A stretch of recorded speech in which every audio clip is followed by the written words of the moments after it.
Je vais vous raconter une histoire. C'était il y a 20 ans. J'avais 11 ans et je regardais Cartoon Network. Peut-être que vous connaissez, peut-être que vous ne connaissez pas. Je regardais les Jetsons. Les Jetsons, c'est ce fameux dessin animé dont vous avez peut-être entendu parler, où on nous promettait un univers radieux. On nous a promis des robots multifonctions. On nous a promis des assistants personnels, de l'intelligence artificielle partout, qui va vous aider dans la vie de tous les jours. On nous a promis des cités qui volent. On nous a promis des voitures. On me l'a promis. Moi, l'adolescent de 11 ans. C'était dans les années 70, les Jetsons. Et puis, Isaac Asimov, célèbre écrivain de science-fiction, lui, dans les années 80, nous promettait le multivac. Alors le multivac, c'est cet ordinateur gouvernement. Un ordinateur gouvernement qui va réguler votre vie, réguler votre société, réguler l'économie, la justice, le mariage. Il vous dira qui il faut marier. On nous a promis tout ça. On nous a promis une forme d'utopie alimentée par la littérature, par la science-fiction, alimentée par la société. Une forme d'utopie où la société serait harmonieuse, où tout le monde vivrait dans un monde en paix avec soi-même, avec les autres et avec la technologie. Le multivac, c'était aussi les prémices d'un Big Brother, mais un Big Brother bienveillant. Cette intelligence artificielle qui vous veut du bien, cette intelligence artificielle qui est là à vos côtés, qui vous accompagne dans votre vie de tous les jours. C'était les années 90. Ensuite, on a eu Deep Blue. Alors Deep Blue, vous le connaissez probablement, c'est ce fameux ordinateur, super ordinateur d'IBM, qui a réussi à battre Kasparov, le champion du monde des échecs, dans les années 90, le battre après une deuxième manche. À ce moment-là, on en a beaucoup parlé. On s'est dit, l'intelligence artificielle est là, c'est la fin. La machine va surpasser l'être humain. On en a énormément parlé et on nous a promis à ce moment-là un déferlement technologique. L'intelligence artificielle allait enfin régner sur la société, sur l'homme. Et tout ça, on nous l'a promis au fur et à mesure de ce qu'on entendait dans les médias. Et vous, je pense que vous entendez beaucoup parler de Big Data, vous entendez parler d'intelligence artificielle. Mon propos aujourd'hui, ce n'est pas de parler d'intelligence artificielle, mais de vous dire, est-ce que l'intelligence artificielle, telle qu'on vous la présente, est-ce que c'est une vraie intelligence artificielle forte, telle que moi, on me l'a promis quand j'avais 11 ans? Donc je vous pose aujourd'hui la question. Pensez-vous que le rêve, mon rêve d'adolescent, s'est réalisé? Non. Est-ce que vous voyez aujourd'hui autour de vous des ordinateurs qui marchent, qui vous accompagnent, qui vous alimentent, avec qui vous pouvez discuter et avoir une conversation intelligible? Non, on n'a pas eu tout ça. On n'a pas eu tout ça. Alors, qu'est-ce qu'on a eu? Aujourd'hui, on a eu un énorme bouleversement sociétal. Principalement né de la technologie, on a eu le big data, on a aujourd'hui un certain nombre de domaines technologiques qui sont en train de bouleverser la société. Et c'est mon propos aujourd'hui, vous dire où est-ce qu'on en est et qu'est-ce qu'il manque. Ce qu'on nous a promis aujourd'hui, et ce que continue de promettre un certain nombre de chercheurs, comme Ray Kurzweil de chez Google, que vous connaissez probablement, c'est la singularité. Alors, ce que ce chercheur nous promet, c'est que bientôt nous atteindrons la fameuse singularité technologique. La singularité technologique, c'est quoi? C'est le moment où la technologie, où l'innovation technologique va bouleverser la société, va s'auto-entretenir. Une fois qu'elle s'auto-entretient, la technologie, qu'est-ce qu'elle fait? Bon, ben, elle est suffisante à elle-même. Et donc, elle disrupte l'être humain. Donc, elle le dépasse. Donc, elle le remplace. Un certain nombre de penseurs nous disent qu'en 2020, 2030, 2040, nous verrons des intelligences artificielles fortes. Est-ce que nous sommes prêts à voir cette émergence d'intelligence artificielle forte? Je ne sais pas. Les chercheurs pensent que nous sommes ici, dans la courbe, le fameux S-curve de l'innovation technologique. Certaines personnes pensent que nous sommes plutôt vers le palier. C'est que, bon, là on avance, c'est de la technologie qui progresse, mais on est dans un palier. D'autres personnes pensent qu'on est dans l'accélération maximale, c'est-à-dire au centre de la courbe.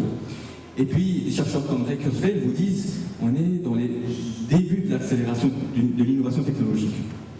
Ils ont peut-être raison, et c'est l'avenir qui va nous le dire. Aujourd'hui, qu'est-ce qu'on a fait concrètement ? Concrètement, nous avons réussi à réaliser 3 grands points. Nous avons eu des avancées technologiques très importantes, plus de CPU, plus de mémoire. Votre ordinateur, là, votre smartphone dans votre poche, là, tous, il est équivalent, à peu près équivalent à ce qu'on avait supercalculateur d'IBM, Deep Blue, dans les années 90. Ce n'est pas négligeable. Mémoire, CPU, réseau. La deuxième grande révolution, c'est le Big Data. Pas besoin de présenter le Big Data, vous savez tous ce que c'est le Big Data. Le Big Data, c'est plus de données, la donnée plus accessible et de la donnée gratuite. Il n'y a pas d'innovation sans une donnée qui est gratuite, accessible pour les chercheurs, mais aussi pour les gens qui travaillent dans les entreprises comme moi. Enfin, la troisième grande innovation, ce sont les algorithmes. Le machine learning, l'intelligence artificielle, la data science, vous pouvez l'appeler comme vous voulez. C'est une innovation algorithmique. Alors, c'est une innovation, l'intelligence artificielle existe depuis, on va dire, depuis les années 90, 80, voire même 70, donc le domaine n'est pas nouveau. Par contre, on a énormément d'argent qui a été injecté par les géants californiens et chinois dans ce domaine-là. Et ils sont en train de prendre beaucoup d'avance. Aujourd'hui, ce sont ces 3 grands points qui font que l'intelligence artificielle a pris beaucoup d'importance dans les médias. Mais qu'est-ce qu'on a fait concrètement de ces 3 grandes innovations technologiques ? On en a fait ce qu'on appelle aujourd'hui le deep learning, l'apprentissage profond. Et l'apprentissage profond, c'est ce domaine qui permet de remplacer, a priori, selon les médias, l'homme. Lorsque vous entendez parler d'intelligence artificielle dans les médias, vous entendez probablement, ce qui est sous-entendu derrière, c'est probablement le deep learning, l'apprentissage profond. Et l'apprentissage profond a taclé le sujet de l'intelligence à travers 3 grands domaines. L'image, ce qu'on voit autour de nous, le son, ce qu'on entend, et la sémantique, ce qu'on comprend. Nous avons effectivement des algorithmes qui voient, qui entendent et qui comprennent. Ça, c'est une réalité. Commençons tout d'abord par ce qu'un algorithme voit. Nous avons effectivement des algorithmes aujourd'hui qui réalisent ce que réalise le cortex visuel du cerveau.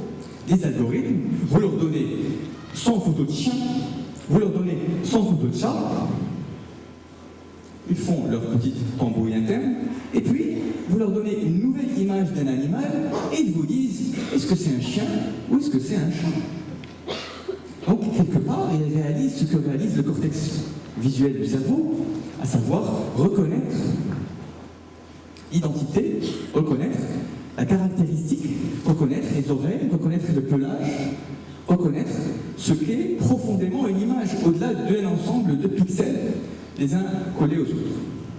Et effectivement, lorsqu'on parle de reconnaissance du visage, aujourd'hui, les algorithmes ont battu l'être humain. Facebook, en 2017, a sorti un benchmark où effectivement l'homme se trompe plus que l'algorithme dans la reconnaissance du visage. C'est pas mal. Pas mal.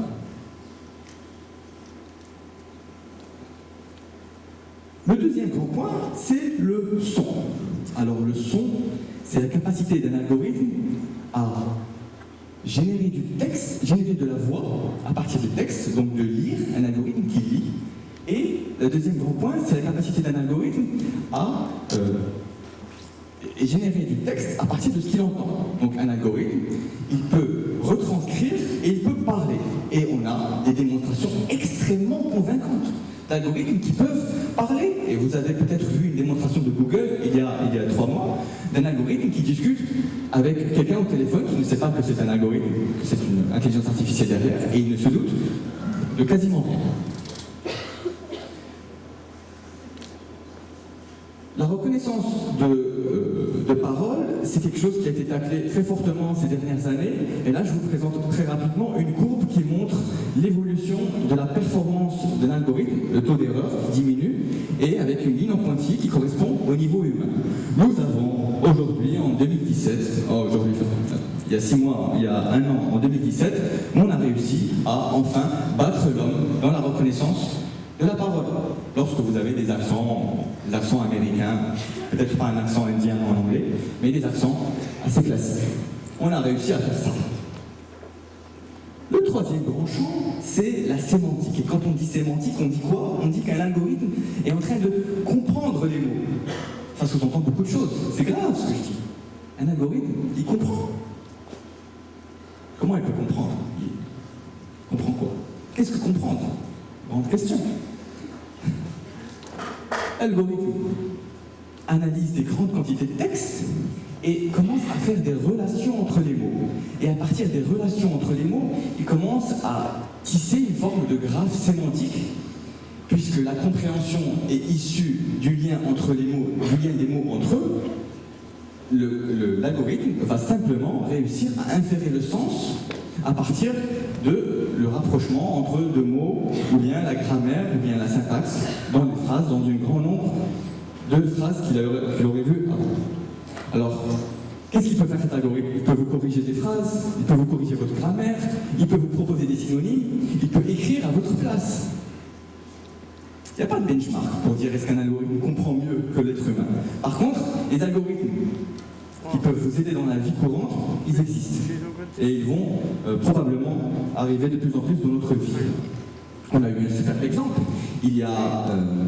C'était il y a 1 an et demi, on a eu Watson, qui a battu l'être humain au Jeopardy de la même manière que Garry Kasparov a été battu par Deep Blue dans les années 90. Jeopardy, c'est une question pour un champion. Donc vous avez un algorithme qui écoute, il écoute des questions. Il va chercher une réponse, il a le droit à Wikipédia, il a le droit à Google, bon, ça c'est un algorithme, et puis il répond. Et cet algorithme-là a battu le champion du monde du jeu Jeopardy. Donc l'algorithme a battu l'être humain, on va dire, aux questions pour un champion. C'est pas rien. Un algorithme qui écoute, qui réfléchit, gros guillemets, et qui répond. Du coup, qu'est-ce qu'on a réussi à faire avec tous ces algorithmes? On a réussi à s'attaquer à toutes les interfaces de l'homme avec son environnement. Comment un homme, comment l'humain, avec un grand H, interagit avec son environnement? Il voit, il écoute, et puis il comprend. Et ce qu'on a réussi à faire à travers ces algorithmes-là, c'est à mimiquer, à faire comme l'homme, donc à interagir avec l'environnement d'une manière la plus proche possible de ce que nous faisons tous les jours au quotidien. Mais on est allé encore plus loin.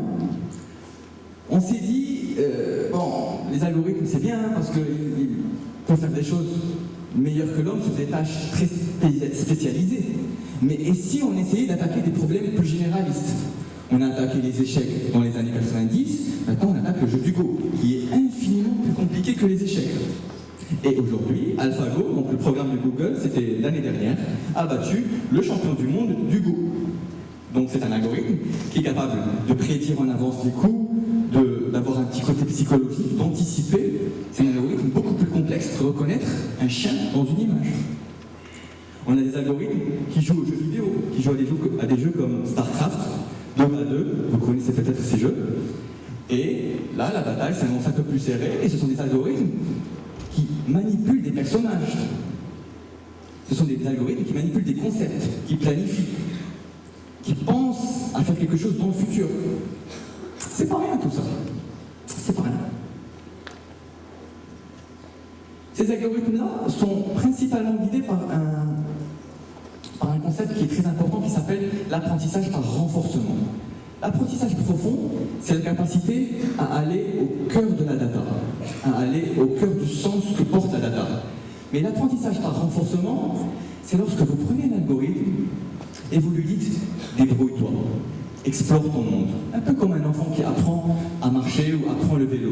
L'enfant ne lui dit pas pour aller sur un vélo, il faut avancer le bassin, pousser avec le pied droit, pousser avec le pied gauche, on le lâche, on le laisse tomber, et puis il se relève, et quand il tombe, il a mal, et il dit oh, « je vais éviter la douleur, donc il faut que je corrige mes actions. Les algorithmes, c'est la même chose avec l'apprentissage par renforcement.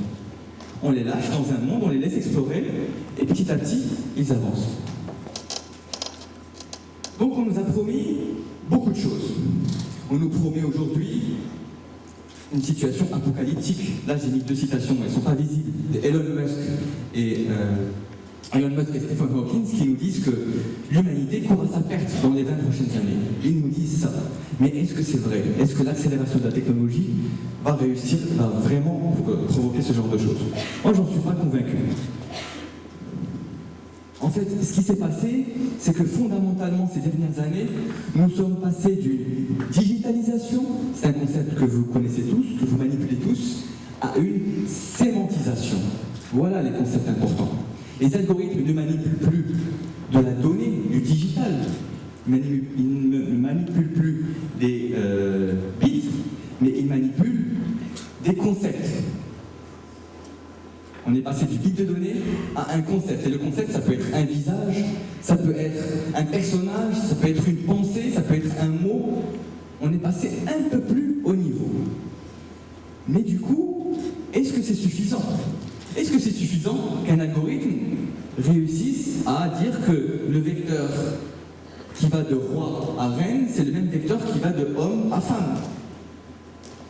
Est-ce que c'est suffisant? Est-ce que manipuler du texte, manipuler des mots comme on manipule des vecteurs, est-ce que c'est suffisant pour dire qu'on a une intelligence artificielle multifonction? Je ne sais pas, c'est une question ouverte. Alors la grande question, c'est la conscience en fait. Certains chercheurs pensent qu'une intelligence artificielle forte, sans conscience d'elle-même, sans conscience du monde, sans conscience tout court, c'est quelque chose d'impossible. Certains chercheurs se disent que la conscience va émerger de la puissance de calcul, de la puissance de traitement de données.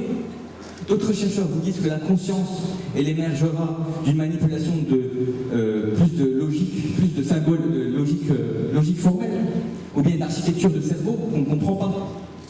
Les chercheurs se posent beaucoup de questions sur comment atteindre cet état de conscience qui pourra enfin déclencher une vraie révolution, à savoir l'intelligence artificielle forte. C'est un débat qui est fortement philosophique, donc je ne m'aventurerai pas là-dessus, mais les 10 prochaines années vont être haletantes et nous promettent d'infirmer ou de confirmer si effectivement mon rêve se réalisera. Je vous remercie. Va émerger de la puissance de calcul, de la puissance de traitement de données. D'autres chercheurs vous disent que la conscience, elle émergera d'une manipulation de plus de logique, plus de symboles de logique formelle, ou bien d'architecture de cerveau qu'on ne comprend pas. Les chercheurs se posent beaucoup de questions sur comment atteindre cet état de conscience qui pourra enfin déclencher une vraie révolution, à savoir l'intelligence artificielle forte. C'est un débat qui est fortement philosophique, donc je ne m'aventurerai pas là-dessus, mais les 10 prochaines années vont être haletantes et nous promettent d'infirmer ou de confirmer si effectivement mon rêve se réalisera. Je vous remercie.